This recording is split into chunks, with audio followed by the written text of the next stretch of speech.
ప్రకృతి ద్వారా వచ్చే వైపరీత్యాలు ఇవైనా ఏదైనా జరిగితే అప్పుడు మనం ఈ శరణాగతి అనేదాన్ని లేకపోతే లొంగిపోవటం అనేదాన్ని మనం ఏది పట్టించుకోకుండా ఉంటాం, వైరాగ్య స్థితి, ఇవన్నిటినీ మనం ఏ విధంగా చూస్తాము అనేది ఇక్కడ వెన్ డిజాస్టర్ స్ట్రైక్స్. నేను ఇక్కడి నుంచే కదా మొదలుపెట్టు. అవును సార్. సో ఏమండి? ఇక్కడ నుండే సార్. సో ఈ మోస్ట్ మెజారిటీ మన జనసంఖ్యలో జనాభాలో చాలా మంది ఎక్కువ శాతం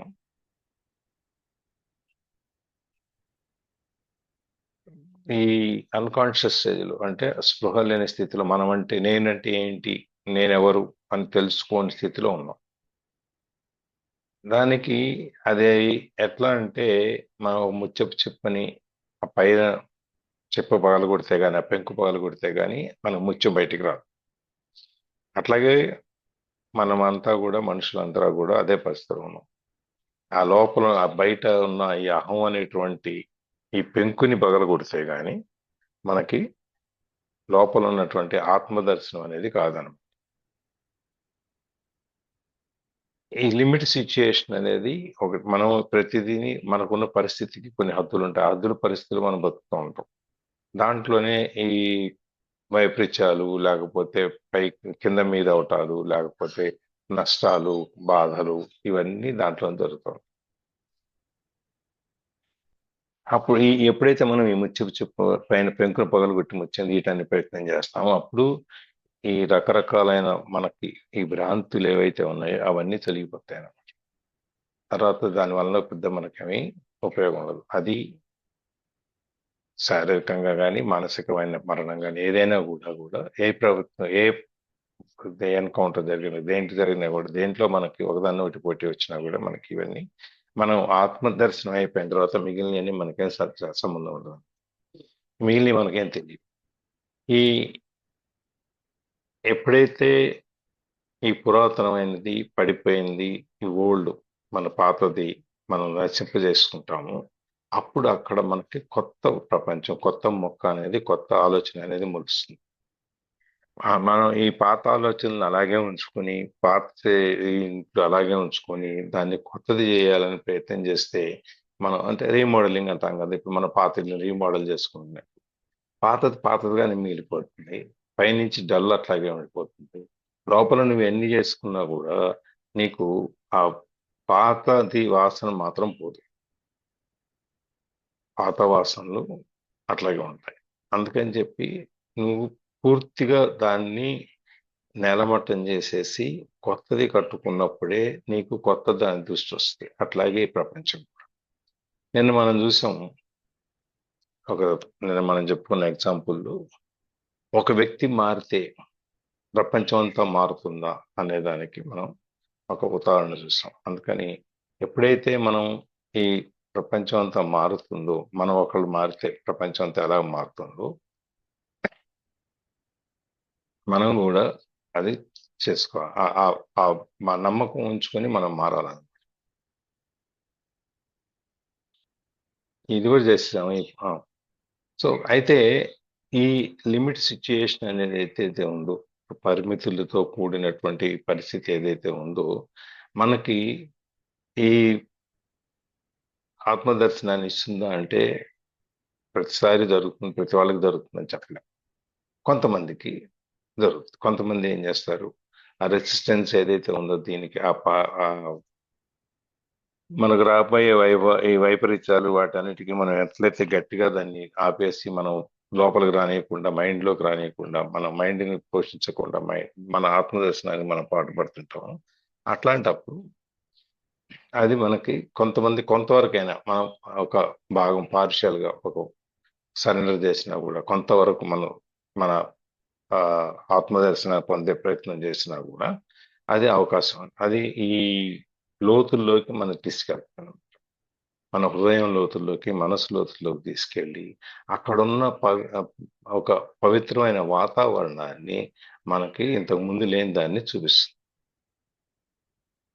ఈ ఈగో అనేది మనం అనుకున్నాం కదా, ఒక పైన ఉన్నటువంటి ఈ పెంకు లాంటిది. దాన్ని మెల్లమెల్లగా పాల్గొడితే కూడా ఇప్పుడు మనకి మన కోడిగుడ్లో నుంచి కోడి పిల్ల వస్తుంది. ముందు ఏం చేస్తుంది? అది టిక్కు అని కొంచెం కొంచెం ఆ గుడ్డు షెల్ని, కోడిగుడ్డు షెల్ ఉంటుంది కదా, పై పొరను కొంచెం పొగుళ్ళు వస్తాయి. మీరు గమనించుంటే ఆ మెల్లగా పొగుళ్ళలో నుంచి కొద్దిగా కొంచెం 2 రోజులు, ఇంకో రోజు కొంచెం కొట్టేటప్పటికి చిన్న చిల్లులాగా పడుతుంది. అక్కడి నుంచి కొంచెం పెద్దదవుతుంది.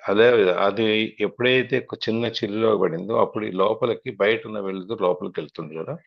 అట్లాగే మనం ఈ అహం అనే దాన్ని పార్షియల్గా అయినా సరే, కొంచెం భాగం అయినా సరే, కొద్దిగా అయినా సరే, మనం ఎప్పుడైతే సరెండర్ చేస్తామో, లొంగిపోతామో, అప్పుడు మనకి ఈ ప్రభావం యొక్క ఈ మనం లొంగిపోవటం వల్ల మన ఆత్మదర్శనం యొక్క ప్రభావం ఏదైతే ఉందో అది కొద్దిగా బయటకు రావటం మొదలు పెడుతుంది.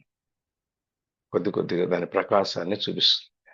అట్లాగే మనసు ప్రశాంతత ఏదైతే ఉందో దాన్ని కూడా, దాని ద్వారా మనకి ఆ మనసు ప్రశాంతత అనేది కూడా మనకి బయటికి దాని వెళ్తూ ప్రకాశం కూడా కనిపిస్తుంది. అందుకని ఇది పూర్తిగా సరెండర్ అంటే మొత్తంగా చేయలేకపోయినా, అంటే మనం ఈ సంసార బంధాలు వీటిలోంచి పూర్తిగా విడిపడకపోయినా కూడా కనీసం 1 గంట, 2 గంటలు, 3 గంటలు, 4 గంటలు ఇది మంది కాదు అని చెప్పి మనం ఆ మనస్సుని, ఆత్మదర్శనాన్ని మనం చేసుకోగలిగితే దానివల్ల వచ్చే ప్రభావం కూడా చాలా ఉంటుంది. మనం సరెండర్ అయితేనే మనకి ఈ భగవద్ దర్శనము, లేకపోతే ఈ మనం అనుకునేటువంటి ఈ పైలోకాలు ఇవన్నీ దర్శనం అవుతాయని కాదు. మెల్లమెల్లగా మనం చేయటం మొదలు పెడితే అసలు రోజు కొంచెం అభివృద్ధి చెందుతూ వెళ్తే మనకు కూడా ఇది దూరంగా మనకి దాని వలన వచ్చే ప్రకాశం ఇవన్నీ కూడా మనకు కనిపిస్తూ ఉంటాయి. మనం మెల్లగా అక్కడ చేరుకుంటాం. ఇది ఇక్కడ దాకా చూసాం మనం. ఇక్కడ నేను చూడాలి. చదవండి.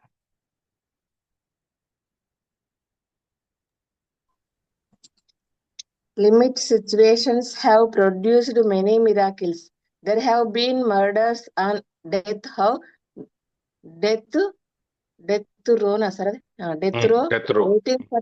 death row waiting for execution, who in the last few hours of their lives experienced the egoless state and the deep joy and peace that come with it. The inner resistance to the situation they found themselves in became so intense as to produce unbearable suffering, and there was nowhere to run and nothing to do to escape it, not even a mind projected future. So they were forced into complete acceptance of the unacceptable. They were forced into surrender. In this way, they were able to enter the state of grace with which comes redemption, complete release from the past. Of course, it is not really the limit situation that makes room for the miracle of grace and redemption, but the act of surrender. మనం ఈ సమాజంలో మనం చూస్తూ ఉంటాం. చాలా మంది ఘోరాలు, అకృత్యాలన్నీ చేస్తూ ఉంటారు. చంపేవాళ్ళు, హంతకులు, దోపిడీదారులు, అన్ని రకాలు. అది వైట్ కాలర్ అయినా, బ్లూ కాలర్ అయినా, రెడ్ కాలర్ అయినా, అంటే ప్రపంచంలో బయటికి మంచిగా కనపడి లోపల నుంచి దోచుకునే వాళ్ళు ఉండొచ్చు, లేకపోతే డైరెక్ట్ గా దోచుకునే వాళ్ళు ఉండొచ్చు, దొంగలు ఉండొచ్చు. ఈ విధంగా రకరకాల వాళ్ళు మనం రోజు చూస్తున్నాం. ఈ లైఫ్ లిమిట్ సిచ్యుయేషన్స్ ఏదైతే ఉందో, అంటే ఈ పరిమితమైనటువంటి హద్దుల్లోంచి మనం చూస్తే కనుక ఇవి కూడా చాలా అద్భుతాన్ని సృష్టించింది. మనం ఈ సరెండర్ అనే దాన్ని పార్షియల్ గా కనుక చూసినా కూడా మనం ఇది చాలా అద్భుతాలు సృష్టించండి. ఉరిశిక్ష పడి చావుకు సిద్ధంగా ఉన్న హంతకులు కూడా కొన్ని గంటల ముందు వాళ్ళు ఆ ఉరిశిక్ష కొద్ది గంటల ముందు, కొన్ని రోజుల ముందు వాళ్ళు కూడా ఈ అహం లేని పరిస్థితిని, ఈ స్టేట్ ఏదైతే మనం మానసిక స్థితి అనుకున్నామో దాన్ని ఆ అపూర్వమైన ఆనందాన్ని, ఆ ప్రశాంతాన్ని కూడా వాళ్ళు పొందారు. అంటే అక్కడికి వచ్చేటప్పటికి ఇక నాకు ఉరిశిక్ష పడింది. నేను ఇంకా 10 గంటలో, 5 గంటలో, లేకపోతే 4 గంటలో, లేకపోతే ఒక వారం రోజుల్లోనో ముందే చెప్తారు కదా! పలానా రోజుది ఉరిశిక్షది మీకు అమలు చేస్తున్నాం అని చెప్పి. అట్లాంటి సందర్భాల్లో కూడా అంత కరడుగట్టిన నేరగాడు కూడా ఈ సందర్భం వచ్చేటప్పటికి చావు తప్పదు, మనకి మిగిలింది ఇంక వేరేది లేదు అనుకున్నప్పుడు ఇంకా వాళ్ళు లాస్ట్లో చూసేది వాళ్ళ బంధువులకు వాళ్ళకి ఏదో ఒక అవకాశం ఇస్తారు చూడటానికి. అది అయిపోయిన తర్వాత ఇంకేమన్నా అప్పుడు వీళ్ళకి ఈ రియలైజేషన్ అనేది వస్తుంది. ఈ అహం అనేది వెళ్ళిపోద్ది. ఇంక నేను ఇంత చేసి సాధించింది ఏంటి, ఏమి లేదు. ఇక నేను అనేది అప్పుడు ఈ ఇక ఈ 4 గంటలు 5 గంటలు అయినా మనం ప్రశాంతంగా ఉందాం. ఇది మనం ఇంకా ఈ ఈ అహంకారపూరితమైనది ఏమి ఉండదు. ఇంకా వాళ్ళకి అంతా అయిపోయింది, ఇక నాది ఏం లేదు అని చెప్పి ఒక వైరాగ్య స్థితికి, మనసు అనేది ఒక వైరాగ్య స్థితికి వైరాగ్యంలో విరాగిదిగా తయారైపోతారు.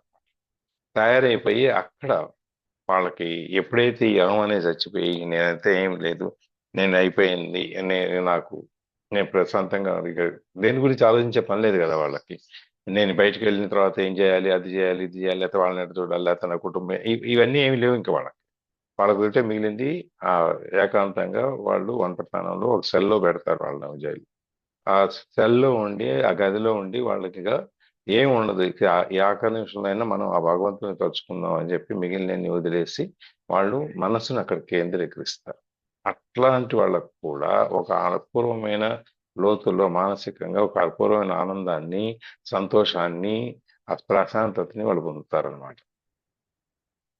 అంటే ఇప్పుడు మనకి ఆమ్, ఒక చిన్న ఎగ్జాంపుల్స్ చెప్పుకోవాలంటే భగత్ సింగ్ అని వీళ్ళందరికీ ఉరిశిక్ష పడినప్పుడు ఆయన భగవద్గీత చదువుతా ఉన్నాడు. ఇంకా ఎందుకు ఇంకో గంటలో భగవద్గీత నువ్వు చదవటం అయిపోతుంది కదా, నీకు జీవితం అయిపోతుంది అంటే, లేదు, ఇది ఇక్కడ దాకా చదివి చేస్తే నేను మళ్ళీ వచ్చే జన్మలో మిగిలింది చదవటానికి నాకు అవకాశం ఉంటుంది, నాకు ఆ అవకాశం ఆ భగవంతుడు కల్పిస్తాడు అని చెప్పేసి. అలాగే సోక్రటీస్ వీళ్ళందరూ కూడా, వాళ్ళందరికీ కూడా శిక్ష విధించినా కూడా వాళ్ళందరూ ఆఖరి నిమిషం వరకు ఏదో చదవటము, చెప్పటము, నేర్పటము, ఏదో ఒక పనిలో లీనమైపోయి ఉండేవాళ్ళు వాళ్ళంతా. ఆ విధంగా మనం ఇక్కడ కూడా మనం ఎంత కరుడుగట్టిన నేరస్తులైనా, హంతకులైనా, ఏదైనా కూడా వాళ్ళకు కూడా ఆఖరి నిమిషంలో, ఆకర్షణలో వాళ్ళకి ఈ ప్రశాంతత అనేది దొరుకుతుంది. The inner resistance to the situation they found is themselves in became so intense as to produce unbearable suffering.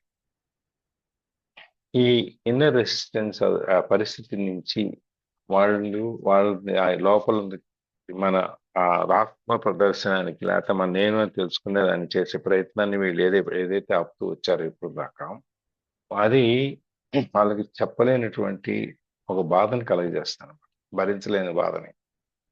అది there was no way to run.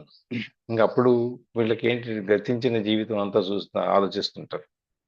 మనం ఇప్పుడు ఏం చేశాము, ఏం జరిగింది, ఎన్ని కుటుంబాలు మన వల్ల పాడైపోయినాయి, అమాయక ప్రాణులు, మంచివాళ్ళు, తెలిసిన వాళ్ళు ఎంతమంది పోయారు, ఇవన్నీ ఆఖరి నిమిషంలో వాళ్ళకి ఆ గుర్తొచ్చి ఆ బాధను కలగజేస్తూ ఉంటారు, చాలా బాధపడతా ఉంటారు. అయితే దాంట్లో నుంచి ఆ భావాల్లో నుంచి కానీ, ఆ బాధలో నుంచి కానీ పారిపోయే అవకాశం లేదు. ఎందుకంటే వాళ్ళు దాంట్లోనే ఉన్నారు కాబట్టి వాళ్ళు దాంట్లో పారిపోయే అవకాశం లేదు వాళ్ళకి. దాని నుంచి తప్పించుకునే అవకాశం లేదు. Not even a mind projected future. మన మైండ్ ఏదైతే మనకి భవిష్యత్తుని చూపిస్తుందో దాంట్లో కూడా ఇంకా భవిష్యత్తు అయిపోతుంది కదా. భవిష్యత్తు అయిపోయేటప్పుడు ఇంకా మనం వాళ్ళు తీసుకెళ్ళి చూపించేది ఏముంటుంది, ముందుకు తీసుకెళ్లేది, తప్పించుకోవడానికి చేసే ప్రయత్నం ఏముంటుంది, ఏముండదు. మైండ్ ప్రొజెక్షన్ లో మన ప్రెసిడెంట్ నుంచి మనకి ప్రెసిడెంట్ ఆఫ్ ఇండియా నుంచి మనకి ఇది ఆశ్రయం వస్తుంది, లేకపోతే మన శరీరంతో అవుద్ది, ఇవన్నీ అయిపోయినాయి. ఇవన్నీ అయిపోయిన తర్వాత ఇంక వాళ్ళు ఇక చేసిన తప్పులు ఏవైతే ఉన్నాయో, కర్మలు ఏవైతే ఉన్నాయో, తప్పు రైట్ పక్కన పెడదాం, కర్మలు ఏవైతే ఉన్నాయో ఆ కర్మల ద్వారా వీళ్ళ కర్మల ద్వారా ఎవరెవరు ఎందరిని బాధలు పడ్డారో అవన్నీ వీళ్ళకి గుర్తొస్తాయి. గుర్తొచ్చింది ఆ దాంట్లో నుంచి తప్పించుకుందాం అనుకుని పరిగెడదాం అనుకున్నా కూడా పరిగెత్తలేదు. ఎందుకంటే ఇది మైండ్ కంట్రోల్లో ఉంటుంది. లేదు ఇక ముందుకెళ్ళే అవకాశం లేదు. కాబట్టి ఇటువంటి తప్పనిసరి పరిస్థితుల్లో వాళ్ళు they or post complete acceptance of the unacceptable. తప్పనిసరి పరిస్థితుల్లో ఏదైతే వాళ్ళు అంగీకరించడానికి ఇష్టపడరో దాన్ని అంగీకరించాల్సి వస్తుంది. నేను చేసిన తప్పు, నేను చేసిన ఈ హత్య కానీ లేకపోతే ఇది కానీ అది కానీ అన్ని తప్పని వాడు ఒప్పుకోడు. నేను చేసింది కరెక్టే అంటాడు ఎంతసేపు. ఆకర్షణలోకి వచ్చేటప్పటికి ఈ మనసు అనేది ఒకటి ఉంటుంది కదా లోపల, అది వాడిని వదలదు. వాడిని లోపల నుంచి ఆత్మసాక్షి అనేది మనసు అనేది వాడిని లేపుతూ ఉంటుంది. నువ్వు తప్పు చేస్తున్నావు, నువ్వు తప్పు చేస్తున్నావు అని. కానీ మైండ్ కంట్రోల్లో ఉండటం వలన, బాహ్యపరమైనటువంటి లక్షణాలు పరిస్థితుల యొక్క ప్రభావంలో ఉండటం వలన వీళ్ళు ఆ నేరం, ఆ ప్రకృతి అదేదైతే ఉందో అది చేస్తారు. చేసిన తర్వాత ఒక సందర్భంలో ఆ పరివర్తన అనేది ఎప్పుడైతే వస్తుందో అప్పుడు వీళ్ళు చేసిన కర్మలు ఏవైతే ఉన్నాయో దాని యొక్క ఫలితాన్ని గురించి, దాని యొక్క ఏం జరిగింది అనే దాని గురించి వాళ్ళు అక్కడ ఆలోచించడం మొదలుపెట్టినప్పుడు వాళ్ళు ఇది జరిగి ఉండకూడదు కానీ జరిగింది అనే దాన్ని వాళ్ళు అంగీకరిస్తారు అనమాట. They are forced into surrender. ఎప్పుడైతే దాన్ని అంగీకరించడం మొదలు పెడతారో అప్పుడు ఈ సరెండర్ అనేది, ఈ లొంగిపోవటం అనేది, శరణాగతి అనేది అప్పుడు వాళ్ళు బలవంతంగా శరణాగతిని పొందాల్సి వస్తుంది. ఎందుకంటే వేరే చేసే కార్యక్రమం ఏం లేదు, చేసే పనే లేదు. కాబట్టి భగవంతుడా అని చెప్పి నువ్వు శరణాగతి పొందాల్సిందే. In this way they were able to enter the state of grace with which comes redemption. ఈ ప్రకారంగా వాళ్ళు ఆ గ్రేస్ అనేది, ఆ దయనీయమైనటువంటి ఆనందకరమైనటువంటి ఆ పరిస్థితుల్లోకి వాళ్ళు వెళ్తారు. మిగిలినవన్నీ రిడెంప్షన్ అంటే అన్ని వదిలిపోతాయి అన్నమాట.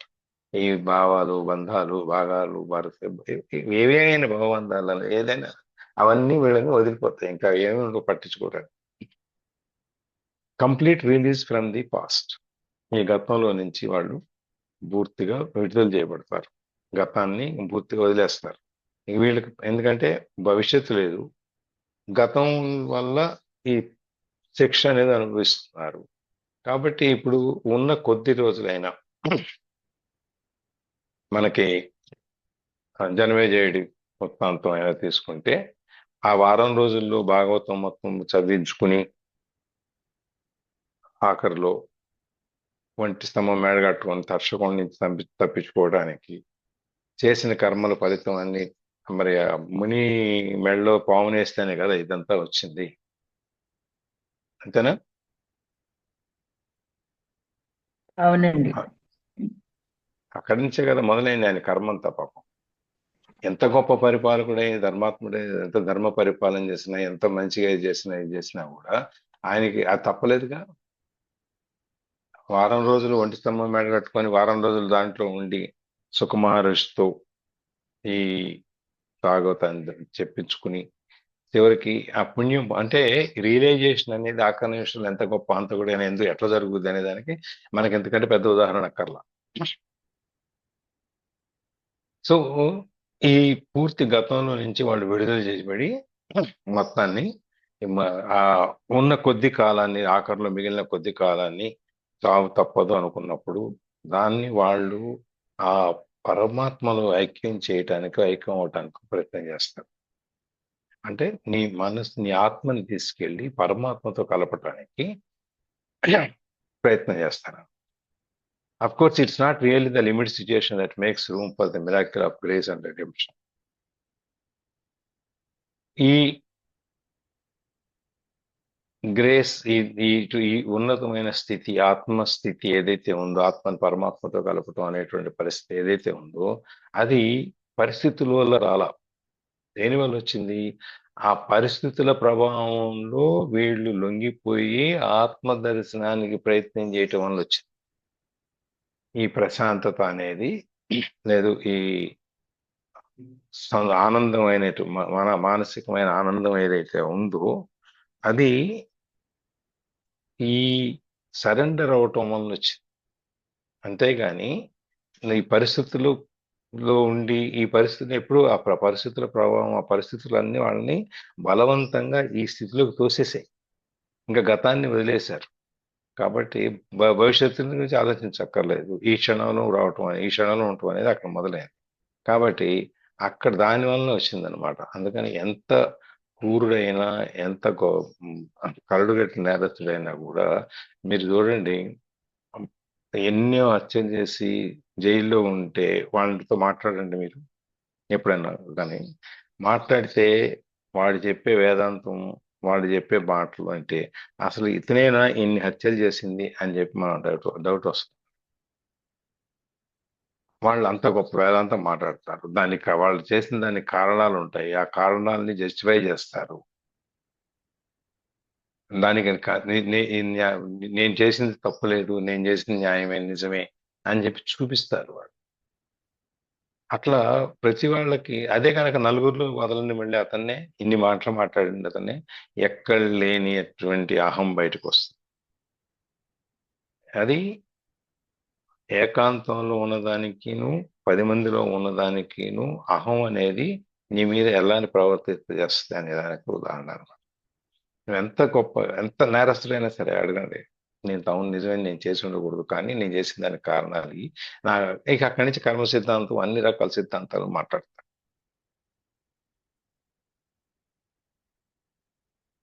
యా సరే.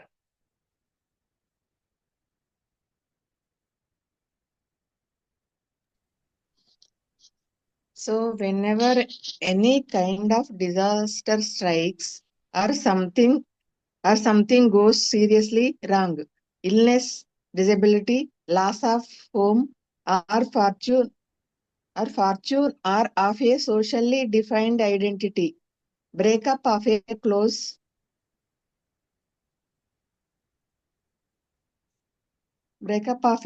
relationship, death or suffering of a loved one, or your own impending death, know that there is another side to it, that you are just one step away from something incredible, a complete alchemical transformation of the base metal of pain and suffering into gold. That one step is called surrender.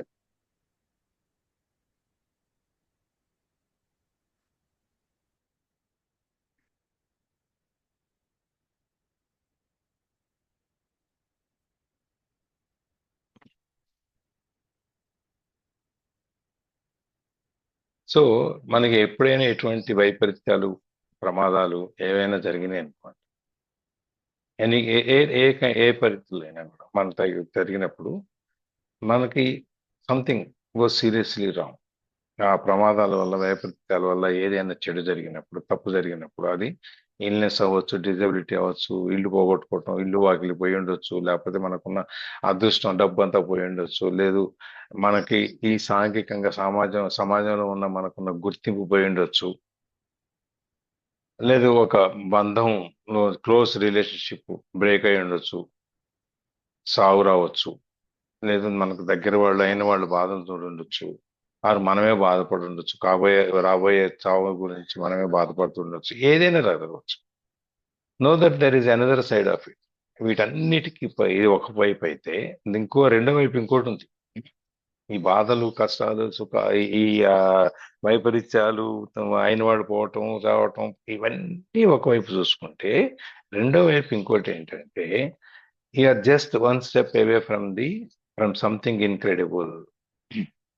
ఇవన్నీ ఒకవైపు అయితే ఇంకొక అడుగు ఇది దాటితే అక్కడ నీకు అద్భుతమైనటువంటి ఒక అడుగు అవతలకి వేస్తే ఒక అద్భుతమైనటువంటి విషయం కనిపిస్తుంది అనమాట. అదేంటంటే a complete alchemical transmutation of the base metal of pain and suffering into good.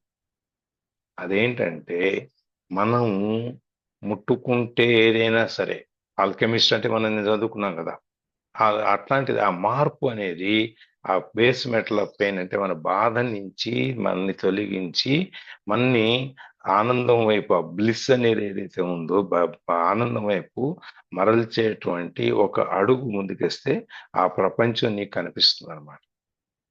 ఆ ఒక్క అడిగే సరెండర్, లొంగిపోవడం.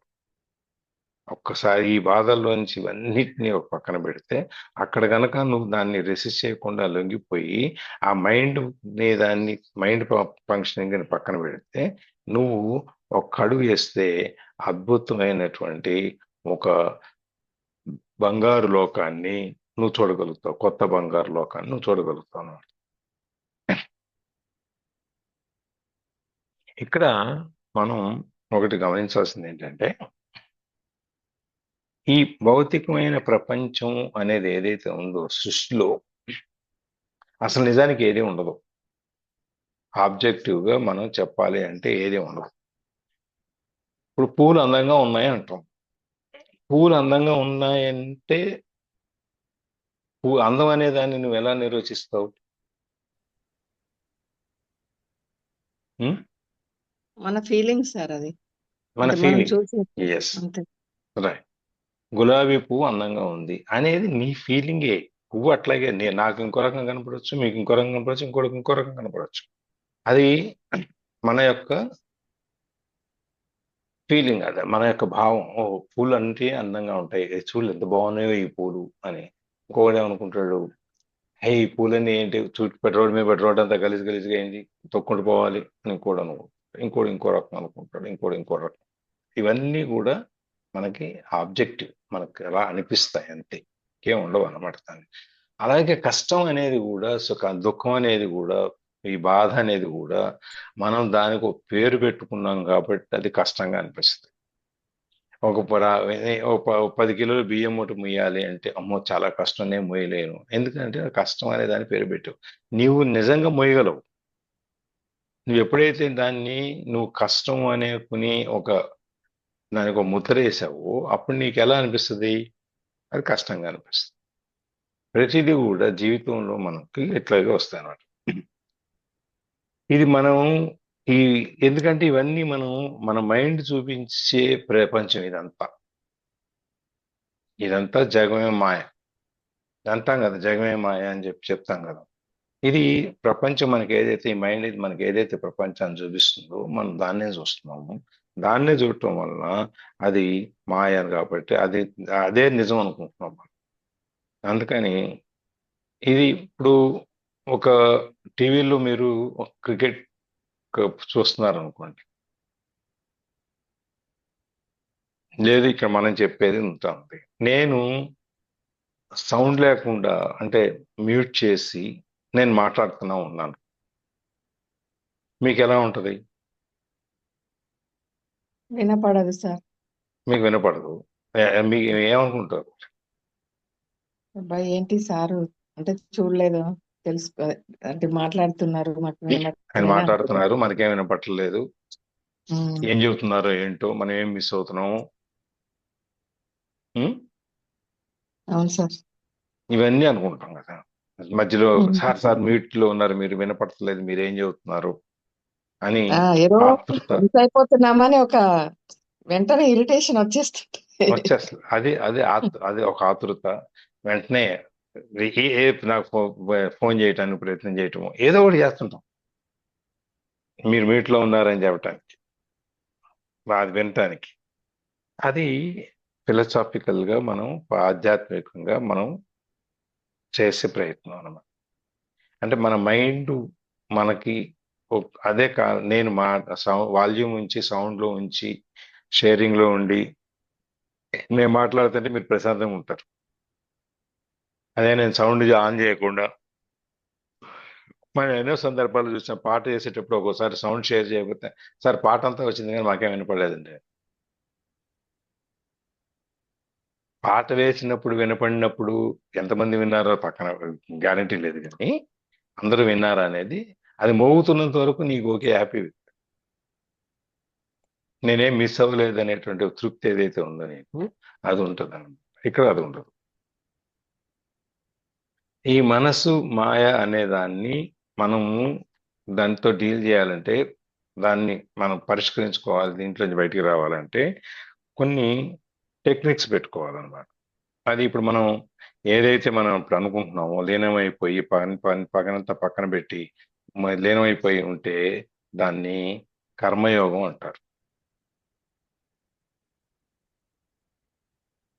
మనం చేసేదాన్ని మనం పక్కన పెట్టి దాంట్లో లీనమైపోతే గనక దాన్ని కర్మయోగం అంటారు. అక్కడి నుంచి దాంట్లో లీనమైపోయి ఆ మనం పాడుకునే పాటలోనో భావంలోనో లేకపోతే భక్తిలోనో మన పూజలోనో దేంట్లోనో లీనమైపోతే అది భక్తి యోగం. మైండ్లో ఉన్న మనకి ఈ మైండ్ కంట్రోల్లో మనం ఉన్నాయి, మైండ్లో ఉన్న ఆలోచనలు భావాలు మనకి ఎమోషన్స్ ఇవేవైతే ఉన్నాయో ఆ భక్తి యోగంలోకి వెళ్ళేటప్పటికి ఇవన్నీ కరిగిపోతాయి. ఈ క్షణంలోనే ఉంటూ మనం ప్రజెంట్ మూమెంట్లో వర్తమానంలోనే ఉంటూ మనం దాన్ని ఆ భక్తి యోగాన్ని గనక మనం అనుభవించగలిగితే కర్మయోగంలో నుంచి భక్తి యోగంలోకి వచ్చాం. భక్తి యోగాన్ని నుంచి మనము ఈ క్షణంలో ఉండి ఈ మైండ్ కంట్రోల్ నుంచి బయటకు వచ్చి ఈ ప్రజెంట్ మూమెంట్లో మనం ఉండి చేయగలిగితే అదేమవుద్ది? రాజయోగం. కర్మయోగం తర్వాత భక్తి యోగం, రాజయోగం. మీరు చెబుతుంటే మిగిలిన వాళ్ళు వింటున్నారో లేదో నాకు డౌట్ వస్తుంది. మిగిలిన వాళ్ళు కూడా వింటున్నామండి. మాట్లాడితే వింటున్నామండి. వింటున్నారు, మరి సమాధానం చెప్పట్లేదు. భక్తి యోగం తర్వాత రాజయోగం. సార్ ప్రజెంట్ నుండి బయటికి రావడం అంటే అది ప్రజెంట్ నుంచి బయటికి రావాలనేది కదా ఇప్పుడు చెప్పేది. బయటికి ఎట్లా రావాలనే కదా మనం ఏ సందర్భాల్లో. అదే ప్రజెంట్ లో నుంచి ఇప్పుడు కర్మయోగంలోకి వచ్చి లీనమైనము అంటే ఇంకా అది ప్రజెంట్ లో ఉన్నట్టు కాదా సార్ మరి? ఎట్లా అవుద్ది? మీరు భక్తిలో లేనివైపోయి మీ మనసుని ఒక చోట ఒక పని మీద కేంద్రీకరించారే కానీ ఈ క్షణంలో ఉన్నట్టు కాదు కదా అది. అక్కడి నుంచి మీరు ఈ క్షణంలో కనుక ఉండగలిగితే ఈ నవ్వు అనే దాంట్లో ప్రజెంట్ సిచ్యుయేషన్ లో అంటే నువ్వు భక్తి యోగంలో ఉండి కూడా నీ రోజువారీ కార్యక్రమాలు ఏమేం చేయాలో అవన్నీ చేసుకుంటున్నావు కదా, అవును. అది రాజయోగం అనమాట. ప్రజెంట్ లోకి వెళ్తే ప్రజెంట్ కండిషన్ లోకి వెళ్తే అంటే మెడిటేషన్. రాజయోగం అంటే మెడిటేషన్, ధ్యానం. భక్తిలో నుంచి నువ్వు ధ్యానంలోకి వెళ్తావు. అంటే ఒక్కొక్క స్టెప్ మనని పెంచుతున్నాడు. ముందు నీ పనులన్నీ పక్కన పెట్టి నీ మైండ్ చెప్పే వాటిని పక్కన పెట్టి నువ్వు చేయాల్సిందేదో చెయ్యి అన్నప్పుడు కర్మయోగంలోకి వచ్చావు. అక్కడి నుంచి పూజలు ఎన్ని చేసుకుంటూ నీవు టైంని భగవంతుడి దగ్గర నీ మనసును లీనమయం చేయడానికి వచ్చినప్పుడు భక్తి యోగంలోకి వచ్చావు. అక్కడి నుంచి నువ్వు పూర్తిగా ఈ క్షణంలోకి రావటం అంటే మనం ఏంటి? ఆత్మదర్శనం. ఆత్మదర్శనం ఎప్పుడు చేయగలుగుతాం మనం? ధ్యానంలో ఉన్నప్పుడు. అంటే మిగిలిన వాటి యొక్క పరిసరాలు, నీ చుట్టూ ఉన్న పరిసరాల యొక్క ప్రభావం నీ మీద లేకుండా ఉండాలి. చుట్టూ తప్పుడైతే కళ్ళు తెరిచి చూసామో అసలే వినపడకూడదు అనమాట. పూర్తి పరిస్థితి నువ్వు ఆ స్థితిలోకి రాగలిగితే అది రాజయోగం. ఈ విధంగా మనం ఒక్కొక్క దీనికి వెళ్తే అలా కాదు, ఇంకొకటి ఉంది. అదేంటంటే మేము ముళ్ళును ముళ్ళుతోనే తీస్తాం. నువ్వు అంటే నీ మైండ్ నీకు ఇది కష్టము, ఇది నువ్వు చేయలేవు, ఇది నీకు ఇబ్బంది అని చెప్పిన దాన్ని మైండ్ని రాంగ్, నువ్వు తప్పు, నేను చేయగలను, నాకు ఈ నువ్వు చెప్పినవన్నీ నేను వినాల్సిన అవసరం లేదు, నువ్వు చెప్పిన దానికి నువ్వు మైండ్ నువ్వు చేయలేవు అని చెప్పి నేను చేయగలను అని చెప్పి చేసి చూపించడం అనేది ఉందే, ఒకసారి చేసిన తర్వాత సింతేగా అనిపిస్తుంది. ఇప్పుడు 10 కిలోలు బియ్యం మూటని మనం లేపలేము అని చెప్పి మన మైండ్ మనకి చెప్పింది, మనం ఇది కష్టం నా వల్ల కాదని చెప్పేస్తాం. కానీ ఒకసారి అది లేపారనుకోండి, అప్పుడు నీ మైండ్ ఏం చేస్తుంది? వెనక్కి వెళ్ళిపోద్ది. అది ఏం చేస్తుంది? 25 kgs అయితే నీ వల్ల కాదని ప్రూవ్ చేయడానికి ప్రయత్నం చేస్తుంది. అట్లా నీ మైండ్ చెప్పిన ప్రతిదాన్ని నువ్వు ఢీకొని నేను ఇది కాదు, నేను నీకు రుజువు చేస్తాను, నేను చేయగలను అని చెప్పి అన్నప్పుడు అంటే నీ మైండ్ని నువ్వు ఛాలెంజ్ చేస్తావు. నువ్వు దేంతో ఛాలెంజ్ చేస్తావు? నీకున్న శక్తి ఏంటి? ఇది నేను చేయగలను అనేటువంటి నమ్మకం. అదేంటది అంటే ఆ జ్ఞానం నీకుందనమాట. ఇది నేను చేయగలను, నన్ను ఈ మైండ్ నన్ను ఆపుతోంది చేయనీయకుండా, ఈ ఫీలింగ్ ఏదైతే ఉందో నన్ను ఆపుతోంది అనే జ్ఞానం కనుక నీకు వస్తే అది జ్ఞానయోగం. ఉం?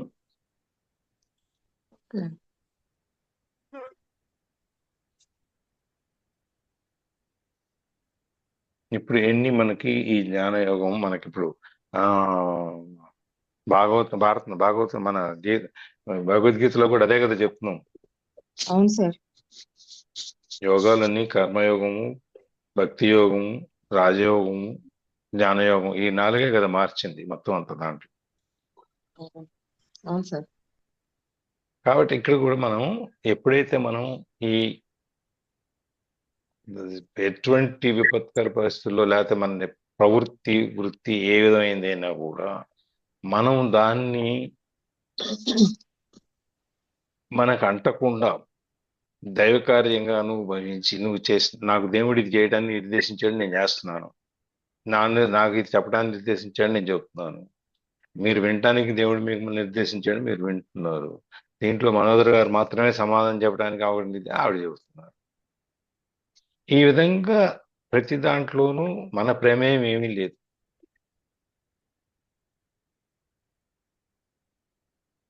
ఉందా? ఇప్పుడు ఇక్కడ ఉన్న 7గురికి 8 మందికు ఏం జరుగుతుంది, ఏం చెబుతున్నాం అనేది అర్థమవుతుంది కదా? అర్థమవుతుంది సార్. అర్థమవుతుంది కదా? అది కానీ అందరూ మాట్లాడట్లేదు కదా, అందరం ఒకసారి చదివితే కన్ఫ్యూజన్ అవుతుంది కదా. కాబట్టి బట్ మనం ఏదైతే చేస్తున్నామో అనేది మనకి దాని మీద మనకి ఉన్న ఎరుక ఏదైతే ఉందో అది చాలు.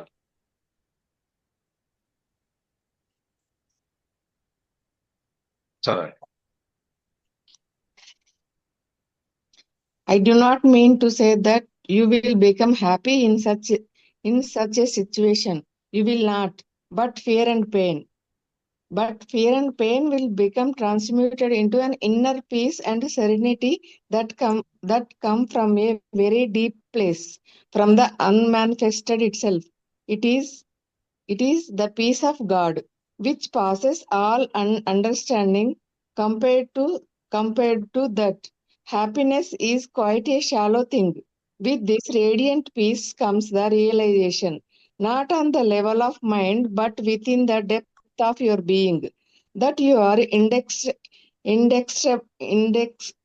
indestructible, immortal. This is not a belief. It is absolute certainty that needs no external evidence or proof from some secondary source. అంటే మనం ఇంతకు ముందు చెప్పుకున్న సిచ్యుయేషన్ ఏదైతే ఉందో, ఈ ఎంత వాడైనా కానీ, ఎంత కర్కోటకుడైనా కానీ ఆఖరికి వచ్చేటప్పటికి వాళ్ళకి ఈ జ్ఞానోదయం అనేది అవుతుంది, వాళ్ళ ఆత్మదర్శనం అవుతుంది, అది సరెండర్ వల్లే జరిగింది అని చెప్పనే దాంట్లో. దానివల్ల నువ్వేదో ఆ పరిస్థితిలో నువ్వు సంతోషంగా ఉంటావని నేను చెప్పట్లేదు. నువ్వు సంతోషంగా ఉండవు, కానీ నువ్వు ఆ పరిస్థితిలోకి ఎందుకు వచ్చావు? మార్పు నీలో, ఇన్నర్ పీస్ అనేది నీలో, ఆత్మ శాంతి అనేది నీకు ఎందుకు వచ్చింది అంటే, ఈ భయం బాధ అనేది ఏదైతే ఉన్నాయో అది ఈ ఇన్నర్ పీస్, ఆత్మ లోపల ప్రశాంతతకి, ఆనందకరమైనటువంటి మనస్థితికి అది తీసుకెళ్తుంది అనమాట. సెరెనిటీ, ఆ డీప్ ప్లేస్ లోపల నుంచి ఈ భయము బాధ అనేవి దాన్ని ఈ విధంగా మనకు ఒక ఆత్మ దర్శనం, ఆత్మ ప్రశాంతత ఇవన్నీ మనకు చూపిస్తుంది అనమాట. From the unmanifested it self. మనకి ఇది జ్ఞానోదయం అవలా, మన మేనిఫెస్టేషన్ అవలా, ఇది మన ముందు సాక్షాత్కరించలా, కానీ మనసులో మార్పునైతే తీసుకొచ్చింది అనమాట.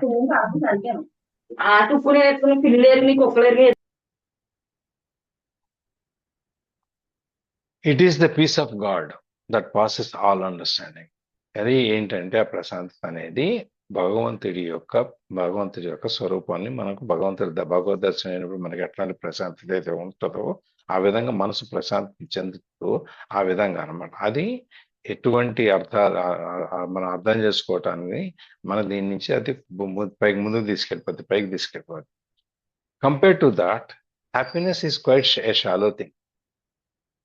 అసలు ఆ భగవద్ దర్శనంలో వచ్చేటువంటి ఆత్మ దర్శనంలో వచ్చేటువంటి ఆనందం ఏదైతే ఉందో అది ఈ హ్యాపీనెస్ అనే దాన్ని, సంతోషం అనే దాన్ని మనం చూస్తే అది ఈ సంతోషం అనేది మనకి బయట కలిగేటువంటి ఆనందం, సంతోషం ఏదైతే ఉందో అది ఉత్తి డొల్ల.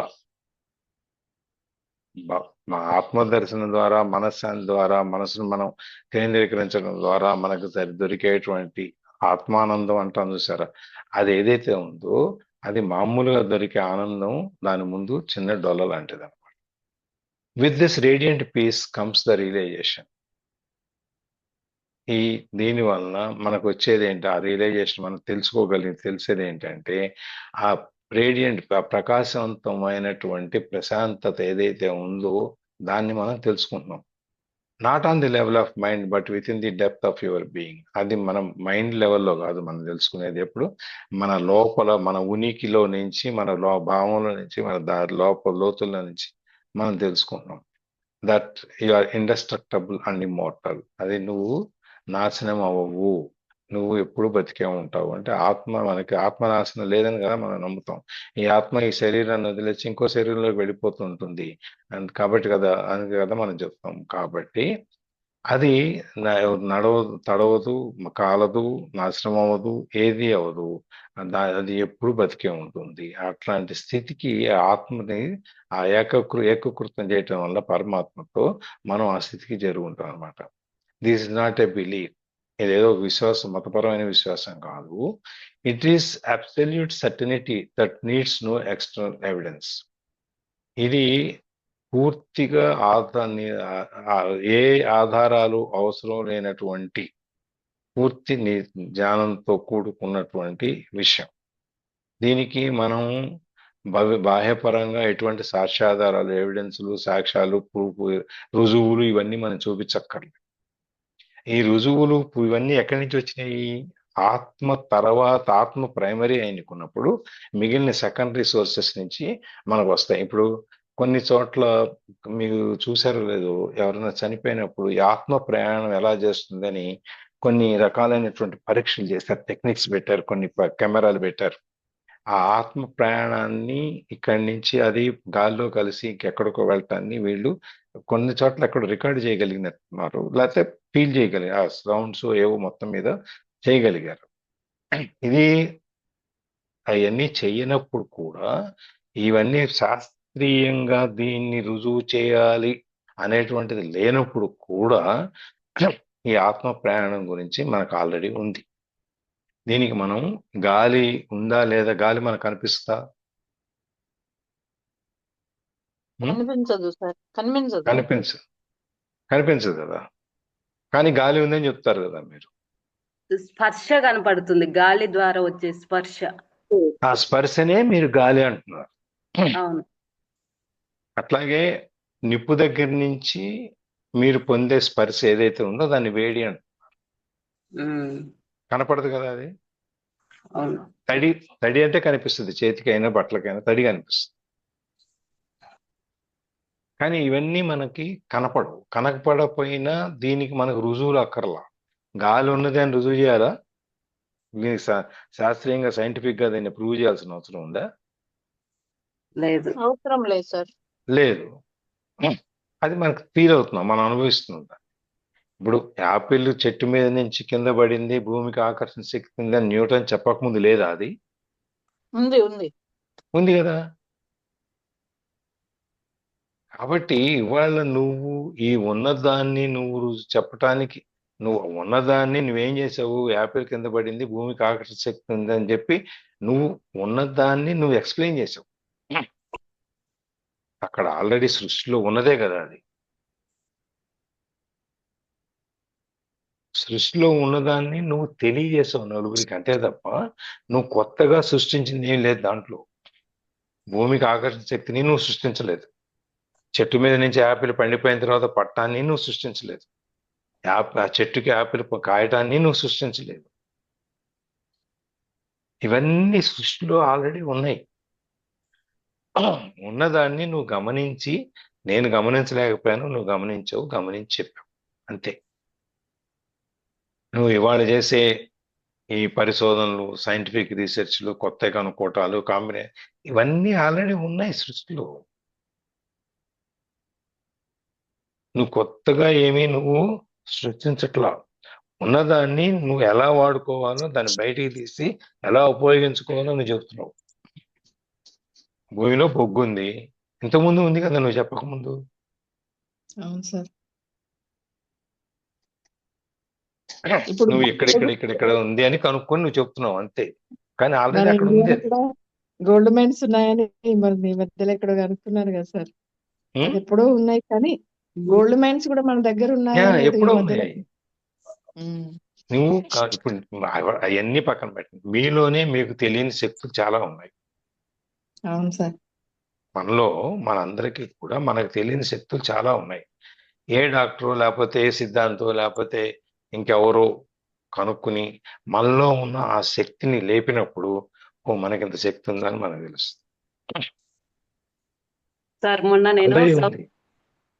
సౌందర్య లహరి వింటూ ఉంటే అమ్మవారి పెదవులు దొండపండు లాగా ఉన్నాయి అని అంటే, ఆ కాలంలో దొండపండు ఉందా అని నాకు డౌట్ వచ్చింది.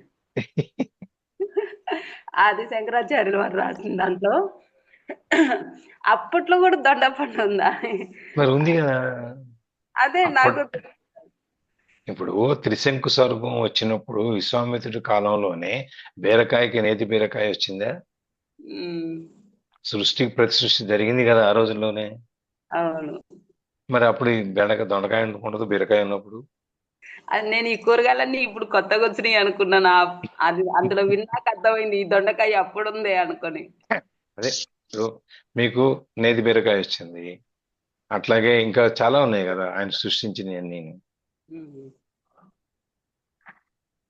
మొత్తం స్వర్గాన్నే నీకు సృష్టించగలిగినప్పుడు ఇవన్నీ ఏమున్నాయి? అట్లా అన్ని అప్పుడే ఉన్నాయి. అయితే ఇప్పుడు మన వాళ్ళు దాంట్లో నుంచి కొత్తగా చెప్తున్నారు మనకి. మన వాళ్ళు ఇప్పుడు మనకి చెబుతున్నారు. అది ఈ సోర్స్ అనేది, దీనికి మనకి ఎవరి యొక్క రుజువులు, లేకపోతే ఎవరు దాన్ని నిరూపించడాలు, ఇవన్నీ మనకు అక్కర్లా. బాహ్యంగా మనకి ఎవరు చూసి ఇది ఉందండి, నిజమేనండి మీరు చెప్పిందని సర్టిఫై చేయాల్సిన అవసరం లేదు. అది ఆల్రెడీ ఉంది. ఉన్నదాన్ని నువ్వు చెప్తున్నావు, అది ఆల్రెడీ నువ్వు కనుక్కోకముందే, చూడకముందే ఉంది.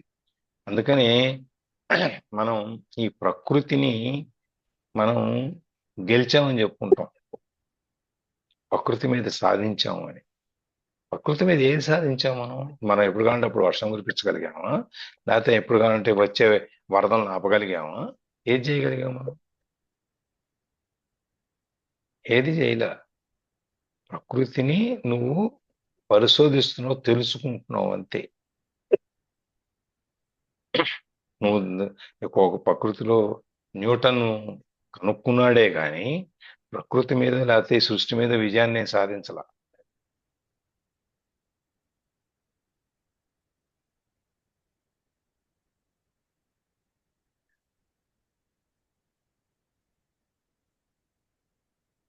అది మనకి అట్లాగే ఆత్మ ప్రయాణం అనే దాన్ని, లేకపోతే నేను అనే దాన్ని మనం తెలుసుకోవటానికి మనకి ఏవైతే ఉన్నాయో వాళ్ళకి ఎవరి సర్టిఫికెట్లు మనకు అక్కర్లేదు. నువ్వు నీ లోపలికి నువ్వు చూసుకోగలిగిన రోజున, నువ్వు దాన్ని గుర్తించగలిగిన రోజున, నీకు ఈ ప్రయాణం అనేది ఏదైతే మనకు చెప్తున్నారో, ఇప్పుడు వాళ్ళందరూ మనకు రాశారు అంటే, ఇంతకు ముందు మన వేదాల్లో, పుస్తకాల్లో, వాటన్నింటిలో రాశారు అంటే వాళ్ళు అనుభవించుంటేనే కదా రాస్తారు.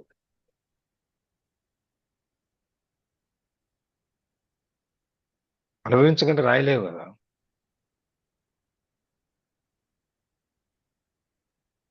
అవును సార్. మీరు థీసిస్ రాసిన, రీసెర్చ్ చేసినా, ఏది చేసినా మీరు దాన్ని చూసి, అనుభవించి, దాన్ని పరిశీలించిన తర్వాతనే కదా మీరు రాశారు. అవును. అక్కడ లేని దాన్ని ఏమి మీరు పురాతన వస్తువు చేసినప్పుడు మీరు లేని దాన్ని ఏమి రాయలేదు కదా. రాయలేం కూడా.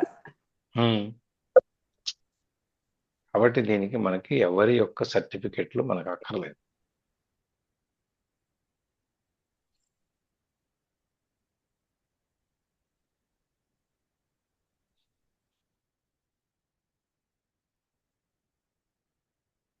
ఇంకేమైనా షేరింగ్ ఏమన్నా?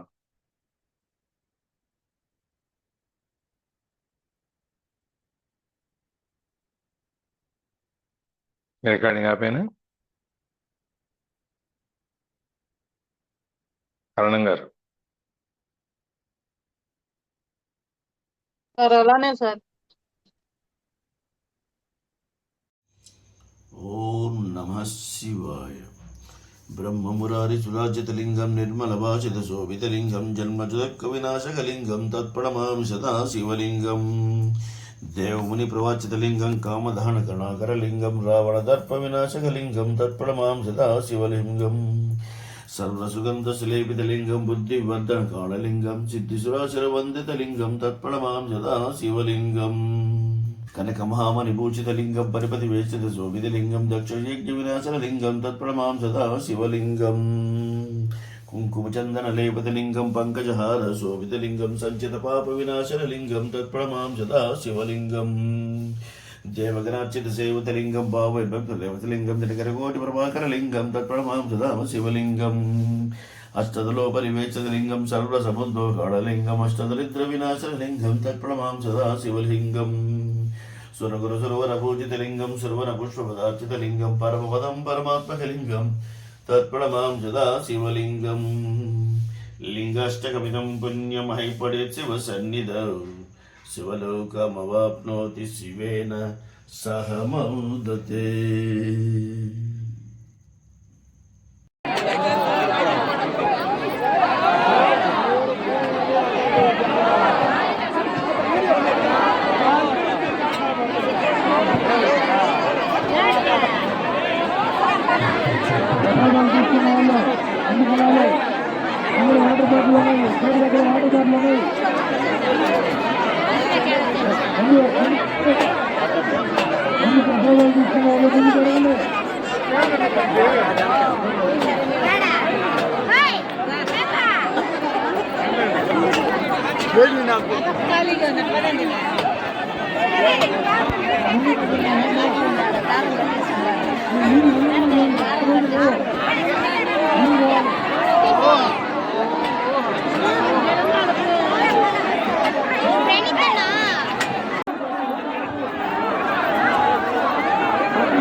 హరే కృష్ణ కృష్ణ కృష్ణ హరే హరే.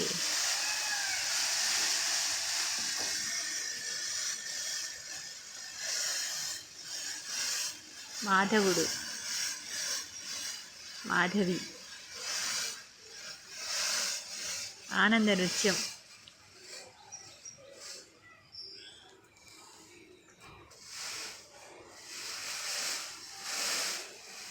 ఓహో,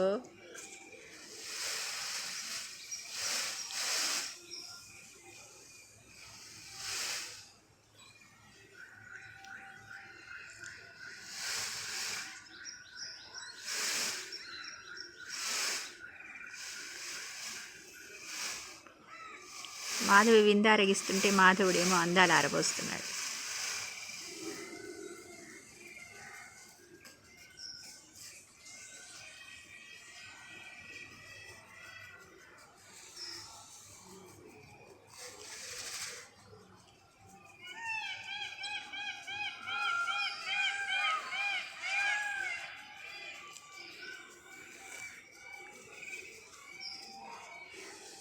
మాధవా, ఏ మాధవా, ఒకసారి ఇక్కడ తిరగమ్మా మాధవా. ఇక్కడిక్కడ, ఇక్కడిక్కడ, please please.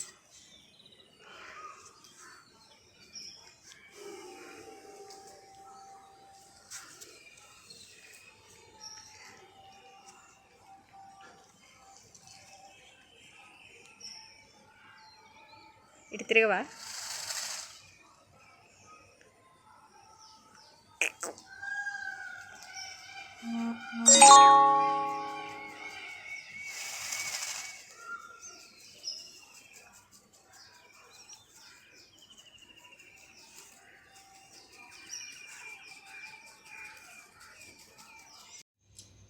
ఓం నమః శివాయ.